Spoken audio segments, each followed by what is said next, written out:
Hey friends, I noticed something the other day whenever I was searching in my Kindle versions of Gypsy's books, and I wanted to bring it to y'all's attention and see what y'all think, friends. Seems to me like Gypsy told on herself a bit here. So I thought it would be interesting for us to reread those reports and then read Gypsy's description of the reports. I'm pulling these reports from Stan Hancock's casebook. There will be a link in the description if anyone wants to follow along. Stan says, I received an inmate to staff request from inmate Amanda Flores, who is incarcerated in the Greene County Justice Center on unrelated charges. Flores stated she had information about the homicide Gypsy was involved in. I made contact with Flores and escorted her into an interview room. The interview was video recorded and logged into evidence. The following is not intended to be a transcript, but a summation of the interview. Flores said she wanted immunity for telling me what she had heard Gypsy say when she was housed in the same cell with her. I told Flores I could not help her out with her cause, and I could not promise her anything. Flores said she was not a snitch, but she knows a lot about Gypsy's case. Flores said Gypsy was creepy smart, and she does not want to see Gypsy get away with it, referring to the murder. Flores continued to tell me she did not want to give up information without being helped in some way. Flores stated before Gypsy came to jail, she supported Gypsy. Flores asked Gypsy if she had sought Nicholas out, referring to Gypsy seeking Nicholas out to kill her mom. Gypsy told Flores, I probably did. Flores began to tell me some things Gypsy had told her about the murder. She mentioned how Nicholas had a cut on his finger from stabbing Claudina. Flores told me Gypsy told her she cleaned up blood from the bed to the bathroom using carpet cleaner and wipes. During my interview with Gypsy, she told me several times she did not go into her mother's room after she was dead. Gypsy told Flores she cleaned up pretty good. Flores said Gypsy would talk about missing her stuffed animal, but Flores could not remember what kind of stuffed animal it was. Gypsy tried to use one of Flora's friends to pass a note to Nicholas, and Flora said she got upset with Gypsy and told her she was not going to use her friends to pass notes. Flores admitted to me that Gypsy told on her for having a misdemeanor amount of marijuana, but Flores said this was not the reason she was talking to me. Flores gave me two other inmates' names to talk who she said wanted to talk with me. Flores said Gypsy's attorney went to Louisiana to visit Gypsy's family. Flores mentioned how Gypsy told her on more than one occasion while they were housed in the same cell together that I am going to get away with this, referring to the murder. Gypsy told Flores what Nicholas was saying when he stabbed Claudina. Flores said Gypsy told her Nicholas was saying, You are going to be dead before this happens, while he was stabbing Claudina. Flores said Gypsy started talking in the cell one night to her, Loots, and Rodriguez about how she put the knife in Nicholas's hand and told him to go kill her mother. Flores told me Gypsy told her she turned the air conditioning down to 40 degrees to preserve her mom's body, and she cleaned up the blood, including the blood in the bedroom. Flores said Gypsy told her how she went into Claudina's bedroom after she was dead and took $5,000 out of a drawer from a table beside her mom's bed.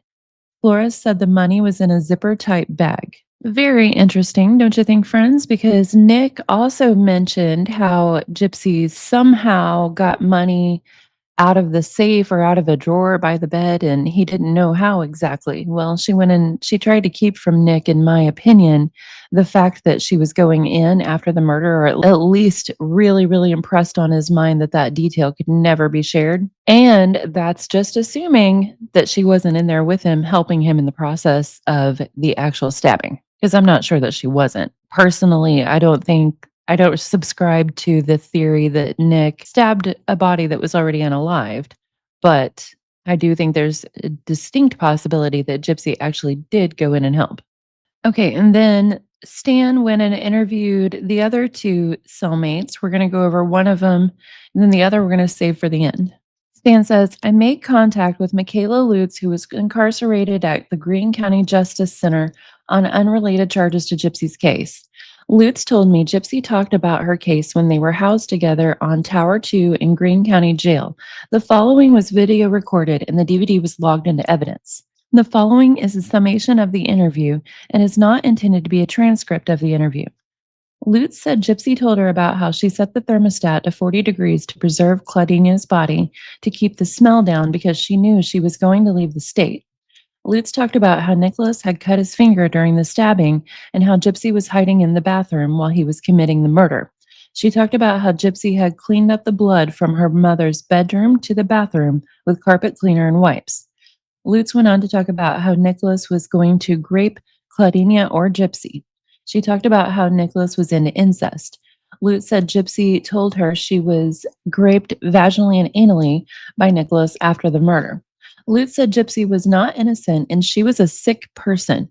Lutz said Gypsy had gone into her mother's bedroom after she was murdered and cleaned up blood from her mom's bed to the bathroom. Lutz was told when Nicholas had come into the house, Gypsy and Nicholas had kissed, and Claudinia was already asleep. Nicholas went over to the chair where there was a box of spring cleaning items and picked up the knife. Lutz did not have a description of the knife. The knife was by a box of cleaning supplies, and Nicholas picked up the knife and then took off.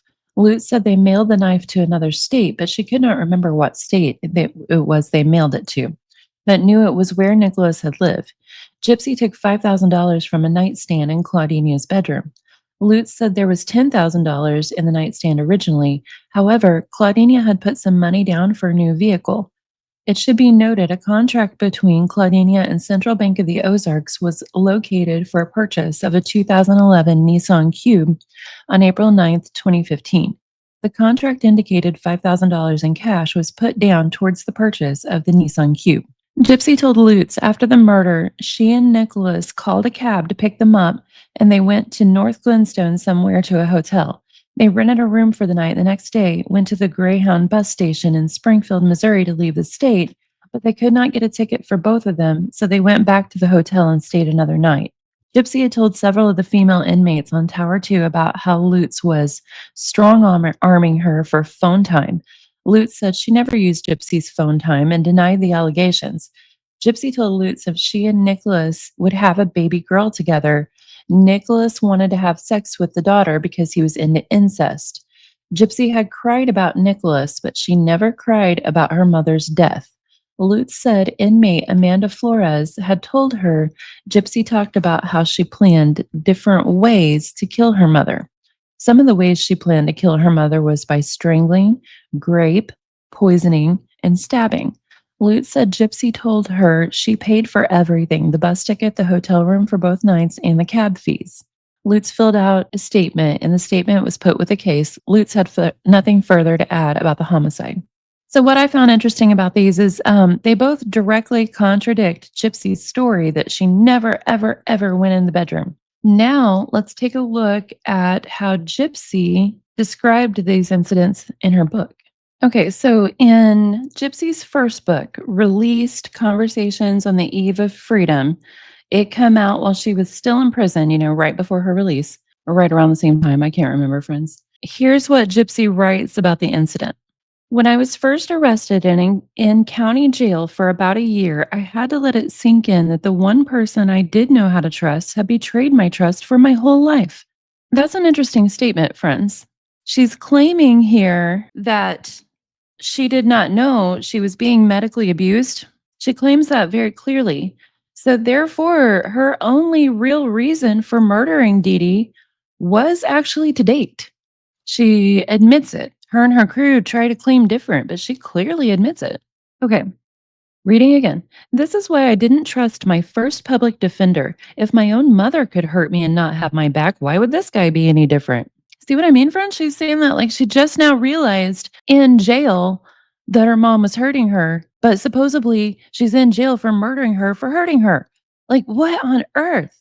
Anyway, I didn't believe he was trying to help me, especially when he was questioning me about things I just couldn't understand or was hearing for the first time, like that I didn't have leukemia or anemia or any of the illnesses that had defined me and confined me. Again, I got to break in, friends. If that was so freaking stunning, then why did she, if she didn't already know that, why did she have to murder Dee Dee again? My God. One of the other inmates at the county jail saw how much I was struggling with the truth, with my guilt, with my loneliness, and she told me I could trust her with my feelings. It felt so damn good to just let every emotion pour out of me.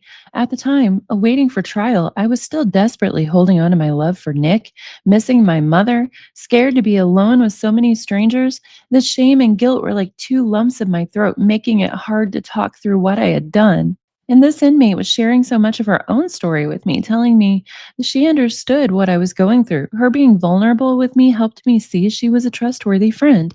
So the ease with which I cried out to this inmate was a lesson in why we need other people in our lives. You can't just struggle or succeed alone. We are wired not to. My wiring had been haywire for so long, I decided she was bonding with me and it was safe to form a trust. And then that inmate went to her public defender and told him everything I had told her in confidence. I remember my attorney coming to see me and telling me that the inmate I'd opened up to was trying to trade my secrets, which didn't even have much to do with the crime, for a plea deal.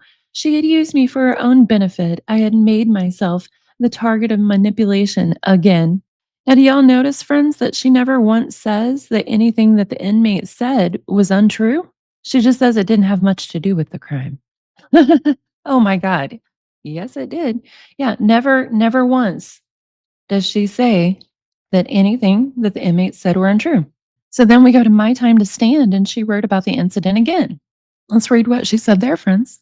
I spent a lot of time wondering about our friends and family sick with worry about what they thought about me. Once I joined general population and was allowed a pen, my first letter was to Aunt Rachel. 2 days after I mailed it, I received a letter back from the jail saying that I had confessed to the crime of murder. I remember writing one line to Aunt Rachel that simply stated, "Yes, I have a part in this, but my part is small." And that was it. The one sentence in a two-page letter someone in the mailroom had read. The letter would be forwarded to the court. As soon as I could, I called Mike. I think I messed up. They're taking it as a confession. Just like my dad. Mike was cool. Calm down, he said. I'll take a look at it and we'll get through this. Now, I got to break in here real quick to say, friends, that I read from the casebook. Apparently, Mike went and talked to Dan Patterson about that letter and convinced Patterson that this letter showed a lot of accountability and responsibility from Gypsy, as opposed to being horrified like most people were that she pretty well confessed. Okay, back to the book. I wanted to trust him just like I wanted to trust my dad, but the one person I had put all my trust in had lied to me and used me for my whole life. If my own mother could hurt me and not have my back, why would Mike or my dad be any different? At first, I didn't believe Mike was trying to help me, especially when he was questioning me about things I just couldn't understand or was hearing for the first time, like that I didn't have leukemia or anemia or any of the illnesses that had defined me and confined me. One of the other inmates at county saw how much I was struggling with the truth, with my guilt, with my loneliness, and she told me I could trust her with my feelings. It felt so damn good to just let every emotion pour out of me. At the time, waiting for trial, I was still desperately holding on to my love for Nick, missing my mother, and scared to be alone with so many strangers. The shame and guilt were like two lumps in my throat, making it so hard to talk through what I had done. And this inmate was sharing so much of her own story with me, telling me she understood what I was going through. Her being vulnerable to me helped me see that she was a trustworthy friend. So the ease with which I cried out to this inmate was a lesson in why we need other people in our lives. You can't just struggle or succeed alone. We are wired not to. My wiring had been haywire for so long. I decided she was bonding with me and it was safe to form a trust. And then that inmate went to her public defender and told him everything I had told her in confidence. I remember Mike coming to see me and telling me that the inmate I'd opened up to was trying to trade my secrets, which didn't even have that much to do with a crime. So, again, almost the same thing verbatim, friends. She never ever says that anything that inmate said was incorrect. Do y'all feel as stunned as I am? I didn't make that connection right off. Another two things I want to point out in this video, since we're talking about this section, is Gypsy's first public defender has been almost like airbrushed out of the story. His name was Clayton Baker. I did a video on him last year, and a few people who were involved in this way back in the day reached out and they were like, haha, yeah, nobody wants to talk about Clayton Baker. And I heard a rumor that Clayton Baker was actually the first person, not Mike Stanfield, to come up with the Munchausen by proxy defense. I don't know if that's correct or not, friends, but I found it very interesting that when Gypsy brought him up, it was just to say she didn't like him, didn't trust him, blah, blah, blah. And eventually, Mike Stanfield became her main public defender. I think him and Clayt were initially a team, and Clayt was the lead, but Gypsy didn't like him, and Mike had to take over. Like I said, I'm trying to go from memory and rumor here, friends. So if I get something slightly wrong on this, please correct me in the comments. I found it interesting. Clayt, he was an older guy, white-headed. He sounds like he was questioning Gypsy without showing a lot of empathy or sympathy. And we know Gypsy, she can't handle that. People got to be on her side, ready to fight for her, or else she don't want nothing to do with them. Nuance and neutrality are just not things she wants in her world, in my opinion. But another interesting thing is Mike, he's younger. He's not a handsome guy, but he kind of is more along the build and appearance of Rod and Keen. Like if he had a manual labor job, he would probably look more like Rod and Keen. And she gravitated to trusting Mike. And when she describes him in the book, she says, just like my dad, Mike was cool. And we've all noticed and made note of how she gravitates to people who look like her parents. It's just an odd, weird, I guess, what Gypsy would call her quirkiness. I don't know. It seems like something deeper and darker to me. But Ryan looked like Dee Dee. Kian looks like Rod. Brian looked like Rod. I don't know what Jeff looks like. He probably looked like Rod too. And she didn't trust the old guy who looks kind of more, like a Colonel Sanders type. She trusted Mike, who reminded her of her dad. Another interesting part of this to me, remember when I said back in the beginning, let's put a pin in that extra inmate. There was one more inmate who Stan talked to in his casebook. Let's go take a look at that one, friends. Okay, the other inmate was Maria Rodriguez. Stan says, I made contact with inmate Rodriguez, who was incarcerated in the Greene County Justice Center on unrelated charges. I advised Rodriguez of the reason for me contacting her. She stated the only thing she knew about Gypsy was she had written a letter to a Rachel and Ray about how her part in the murder was small. Rodriguez did not want to talk any further. I returned Rodriguez to the jail staff. The interview was video recorded and logged into evidence. Okay, this Rachel and Ray people, they're not actually related to Dee Dee and Gypsy, but the way that Gypsy talks about them is really, really interesting and strange to me. And I'll tell you why. So let's take a look, friends. And Gypsy says, there were other people I missed, like Aunt Rachel, one of my mother's only true friends. We met Rachel Miller around 2007. She worked at the American Cancer Society Hope Lodge in Kansas City, where Mama and I would stay whenever I would have hospital appointments. Aunt Rachel and her family would come to visit us. We rarely had visitors, so I remember these moments vividly. They were happy times. I remember one year Aunt Rachel and her husband planned an Easter egg hunt for her kids and me. It was one of the very few holidays I had celebrated with other people. Mama trusted Aunt Rachel so much. I believe she wanted to give her power of attorney upon her death so Rachel would be able to take care of me when Mama was gone. Mama trusted no one with me. Rachel Miller is something special. I spent a lot of time wondering about our friends and family, sick with worry of what they thought of me. Once I joined general population and I was allowed a pen, my first letter was to Aunt Rachel. 2 days after I mailed it, I received a letter back from county jail saying I had confessed to the crime of murder. Okay, what's interesting to me about that, friends, is Gypsy's whole entire premise and case here is that from her stand, the reason why she got the plea deal is that Dee Dee abused her so horribly, nothing medical was wrong with her. It was all abuse, and that's why she had to murder her.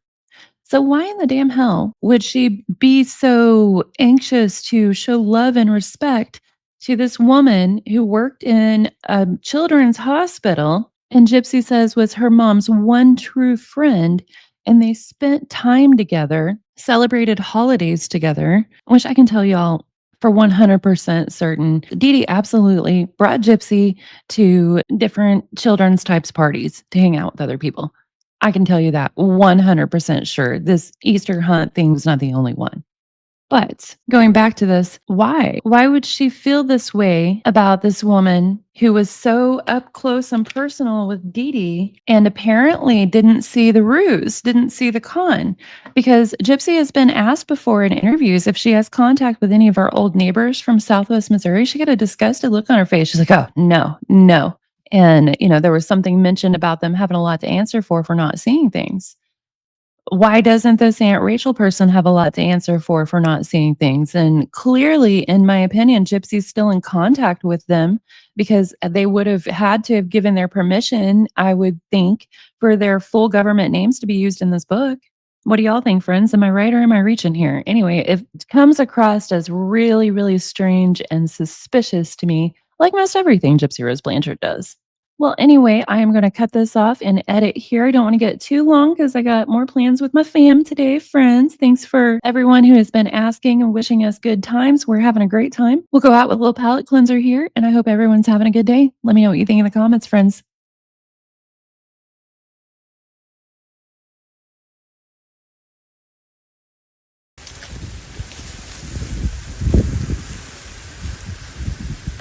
Thought I heard something walking in there. Oh, it's an armadillo. See the armadillo, friends? Hey, buddy.